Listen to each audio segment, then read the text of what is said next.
Hi, it's Mark Bossert, producer of the Pawlik Automotive podcast and videos, and we're here with Mr. Bernie Pawlik, Pawlik Automotive in Vancouver, Vancouver's best auto service experience. We're talking cars this morning. How you doing, Bernie? Doing very well. So, BMW 328 Xi 2008 vintage had a front end clunk. What was going on with this vehicle? So last Friday, the vehicle came in for some service, and among one of the items, there's a tire pressure warning light on, and it needed a flat repair in the front left wheel. So we did the flat repair, and we noticed after we drove the vehicle, so we just unbolted the wheel, put it back on, and we'd hoisted the vehicle up and down, of course, which we needed to do. There seemed to be like a really loud clunk in the front end. Of course, it was late Friday. The customer needed the vehicle, and we did not have time to look at it, and we weren't even sure whether the clunk was possibly there beforehand. It turned out it hadn't been, but for some reason, this horrible clunk had developed in the front end, and that BMWs do have front end parts that wear out quite frequently. Things like ball joints or control arm bushings wear badly. So it kind of figured, well, maybe it just happened to have worn out. Something like that had happened. So that's what we kind of figured was wrong with the vehicle. So anyways, we proceeded to look. That's basically what led to the vehicle. So it came back for a look at, and what we found was the engine mount bolts had broken on the right hand side. Basically the bracket that held the engine mount in place had broken, and that's what was causing the clunk. So do you have some pictures? I do. Yeah, let's get in some pictures. So there's our BMW 328, nice, decent for all-wheel drive sedan. And this is the engine mount bracket here that was loose. Now there's a bolt here.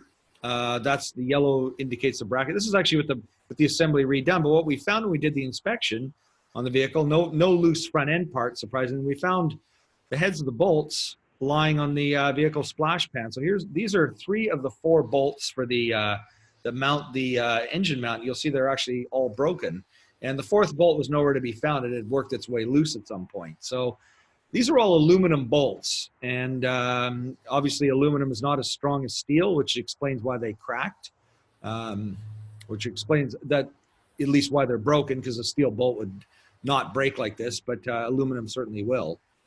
So that's what we found. The loose mount was causing. So when you hit a bump, the engine would be banging up and down on the frame of the vehicle. Or I guess if you accelerated hard as well. Well, so interestingly enough, it didn't, because it was the right hand side, and so that all the torque is on the left side. So actually, fortunately for the owner of this vehicle, it was the right side that broke, because it was already sitting down on the frame of the vehicle. But it's surprising that we didn't feel more vibration in the vehicle when you accelerate, because you'd think, like, usually that transfers quite a vibration. But for some reason, however it happened, it wasn't noticeable. So how could it happen? How could it happen? Well, what we speculate happened was that these bolts had probably been loose for some time, and the fact that one of them was completely missing, either someone had been in there previously and done a repair, or and not tightened everything properly. Either not tightened the bolts, or the bolt was loose, or somehow they just worked their way loose over time. Obviously the bolts were all loose. And at some point, and I'm kind of assuming it happened Friday afternoon, at some point on one of our road tests, or just jacking the engine up or down, the rest of the bolts were loose and snapped. Maybe 2 out of 3 were broken, and the last one finally snapped, and everything just kind of went kind of crazy, but that caused the clunk. So why do they use aluminum bolts?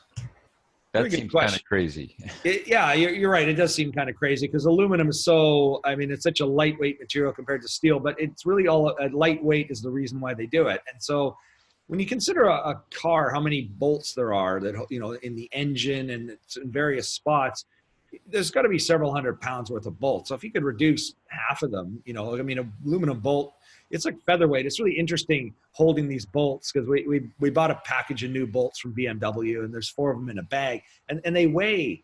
It's weird when you hold them, because they weigh nothing. It's like holding up a piece of paper, and it just doesn't seem right, because steel bolts, you get used to the weight of something like that. But that's essentially why they use aluminum bolts, is to save weight. And they've obviously done their engineering and figured, okay, we can use aluminum bolts here, we can use them there, and that's why they do it. Are aluminum bolts reusable? No. Well, I'd say only at your peril. I would never reuse an aluminum bolt. And the factory way of doing things is you replace them. So this is why a lot of these kind of things are, as long as the car's not too old. And aluminum bolt technology is something that's only been, well, this is like a 10-year-old car, so it hasn't been used for too long. And the Germans seem to like it a lot. But a lot of times these bolts will be stocked or pretty easy to get. But yeah, we never reuse them because they're designed for one-time use, and that's it. Yeah, I remember Audis use these as well, right? They certainly do. Yeah. So could you substitute, are there aftermarket steel bolts?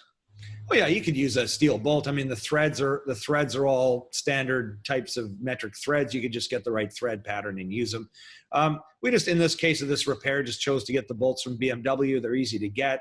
They've got the right socket heads, and that's what the factory recommendation is. But you could certainly hunt around and try to find aluminum bolts. Steel bolts. Steel. I'm sorry. Yeah. Thank you, Mark. Yeah, you can certainly hunt around and find steel bolts, and probably even get ones with similar heads on them. But that takes a lot of extra work, and a lot of times metric bolts and getting the right length and so on are and the right type of head are difficult to find. So we went with the factory bolts and torqued them to spec, and all should be good.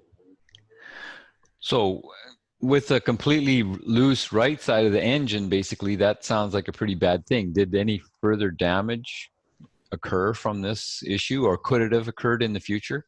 Well, it certainly could have. Fortunately, as I mentioned earlier, it was a good thing it was the right side and not the left, because the left side, as soon as you accelerate, the engine lifts, because of the torque and the rotation of the engine.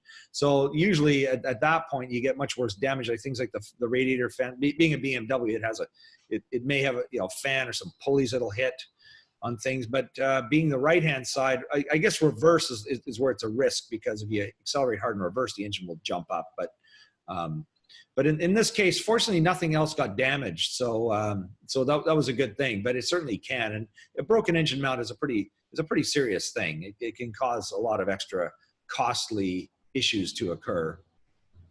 So we're learning things. Cars' crankshafts turn clockwise, basically. They do, yeah. Some engines actually turn counterclockwise. It depends on, but not. I don't know of any rear-wheel drive. I mean, essentially, this is an all-wheel drive, but BMWs are all basically rear-wheel drive cars. So that they're a longitudinal engine, and I can't think of one that has a counterclockwise rotation. They all rotate clockwise. But some transverse-mounted engines rotate the other way, depending on which way they put the transmission and which way it's configured in the engine compartment. So how did the vehicle drive after your repairs? It was good. Yeah, no clunks. It's all perfect. So. And how are 328s and 328xi all-wheel drives for reliability?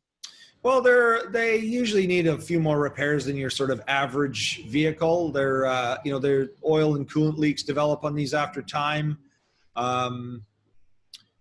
There's spark plugs and things like those type of things wear out as usual. Ignition coil failures are common. But overall, they're a pretty nice vehicle. But if you own one, expect that you're going to be spending more money on repairs and maintenance than you would on an equivalent type of Japanese vehicle. So your elegant European hot rod is going to cost you a bit more for maintenance. Yeah, exactly. So there you go. If you're looking for repairs, maintenance on your BMW in Vancouver, the experts to call are Pawlik Automotive. You can reach them at 604-327-7112. You have to call and book because they're busy, or check out their website, pawlikautomotive.com. Our YouTube channel, Pawlik Auto Repair, hundreds of videos on there. And thanks for listening to the podcast. Remember, for all you others across North America, they can't diagnose things over the phone.